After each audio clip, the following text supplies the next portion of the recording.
നമ്മൾ ഇന്ത്യക്കാരുടെ കാര്യത്തിൽ എന്തായാലും ഒരു തീരുമാനമായിട്ടുണ്ട്.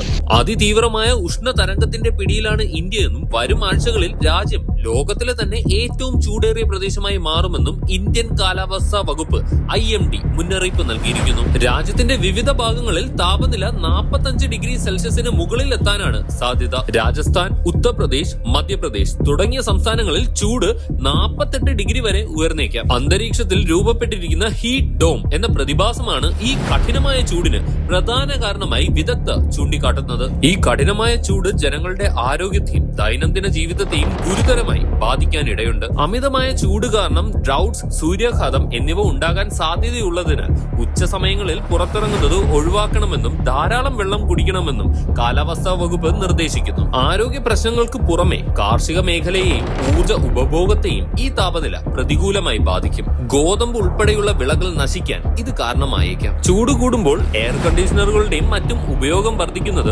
വൈദ്യുതി വിതരണത്തിന് വലിയ സമ്മർദ്ദം ഉണ്ടാക്കുകയും പലയിടങ്ങളിലും ലോഡ് ഷെഡിങ്ങിന് കാരണമാവുകയും ചെയ്തേക്കാം. വരും ദിവസങ്ങളിൽ ഒറ്റപ്പെട്ട മഴ ലഭിച്ചാൽ മാത്രമേ നമ്മൾ മലയാളികൾക്ക് ഈ കഠിനമായ ചൂടിൽ നിന്ന് ഒരു നേരിയ ആശ്വാസമെങ്കിലും ലഭിക്കത്തുള്ളൂ.